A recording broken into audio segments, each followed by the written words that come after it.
Hi guys, this is Dan from Magic Pachinko with another short video on a vintage Pachinko machine. Today we're featuring a Marudo, one of the off brands, not one of the more prolific builders of Pachinko machines, but I think you'll agree with me that this is a very pretty machine. The trim work down here is beautiful. This wasn't a dated machine. There was no Showa year, but mid-70s, as most of the vintage machines are from. This was an odd machine when it came to me, in the sense that it did not have a cabinet built around it.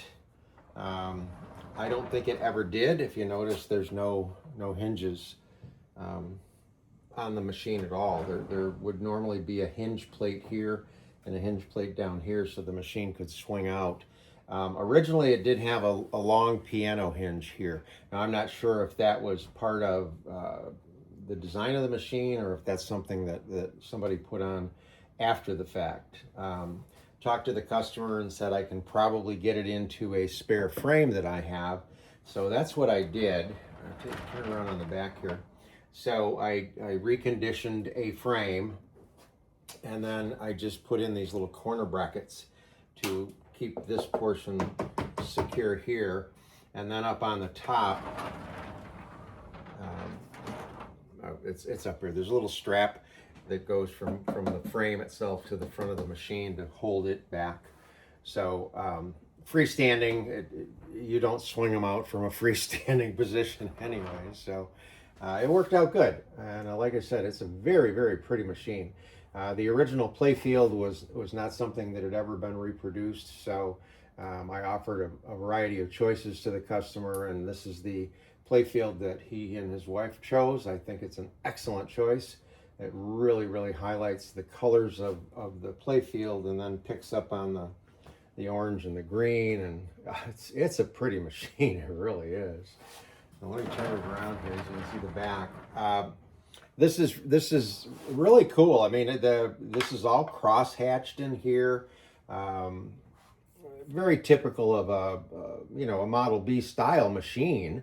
The only trouble I had is normally when I take these apart, I strip them down into their most basic components. This unit attached to this unit, they must have built it and then put some metal backing plates on with rivets, and there's no way I'm going to pull rivets and try to get at it. So I was not able to completely disassemble this area like I normally do, but it was open enough that I could get a lot of awesome in there and just get rid of all of the cigarette smoke residue and so on and so forth. So it cleaned up quite well. Two lights up in this corner just sort of jammed up in there. Not quite sure why they did that. There's only one attraction piece up there. It's red. So it serves as not only the ball out light area, but the jackpot area.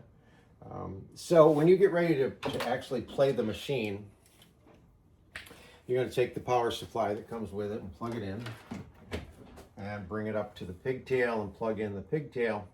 And you notice that one of the lights comes on. That is the ball out light. It's dictated by this micro switch here, and it turns off and on with this mechanism here. And if you notice, this is attached to something that goes through the machine, and it actually goes down through here and comes across. If you notice right now, let's come in on this, there's a piece here. So if you tried to launch a ball, it's going to hit this and come back down. That's because the ball out light is on. Now once the ball out light, once you take care of the ball out situation, if you will, what happens is this. You can see that piece move. This will come up, allow the ball to launch. It also turns the ball out light off. So let me see if I can, there we go. Whoop, come on. See it move there? Kind of a neat feature. I've seen it on a couple other machines. This is kind of a weird latch system, but you have to lift up on the latch on the back side and then close this and then let it go. Most of them you can just push and they snap, but this one you got to lift up on the latch. So we've got the ball outlet lit because there's not enough balls. So the first thing you need to do is go in here, and actually while I think about it, I'm going to mark it.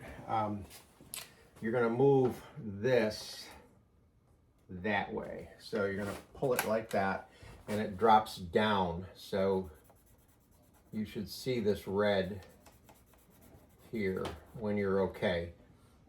If you don't see the red, well, I put too much red on it, but you want to go this way. And what that does is it locks these guys here, creating the ramp to go across into the jackpot. When this is lifted up, these will swing out of the way and let the balls drop and come out of the machine. So that's how you do what they call a ball dump. So make sure that when you do this, that's like that, so that when you just put a couple of balls in, they run across and go into the jackpot. Now this did have a broken tray. This whole corner was kind of shattered, and there is still a hole right here. There was a piece missing, but I epoxied the tray, and all the balls roll that way, and that hole's not big enough for a ball to drop out of, so it's not an issue. One thing here, this is a maintenance piece, this little red thing. So if it's tipped this way, it stops the balls here. So you just kick it back the other way. And what you're looking for is making sure that as you put the balls in, they're creating a double row. So there's a double row of balls here, there's a double row of balls going through the turnaround, double row of balls here, and then the double row feeds each side of the jackpot. So you can see the balls on either side of the jackpot. Once you know you've got the flow correct, then you're going to load this right up with your 500 balls if you have them. And if you notice now, the ball outlet is off.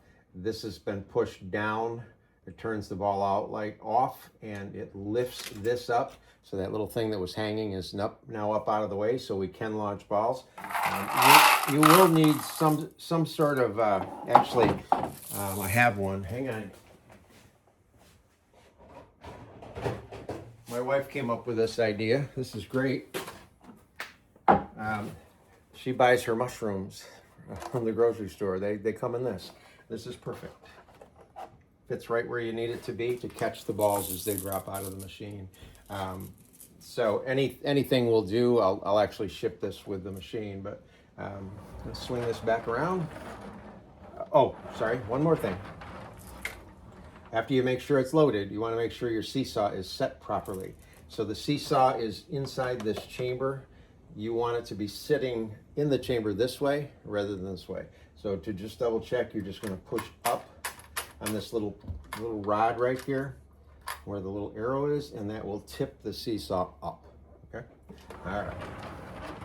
So now that we have the machine fully loaded, you become the player, and you're going to drop a handful of balls in. Now the way to launch balls properly is to curl your fingers under the finger rest, pull all the way down, and launch a ball.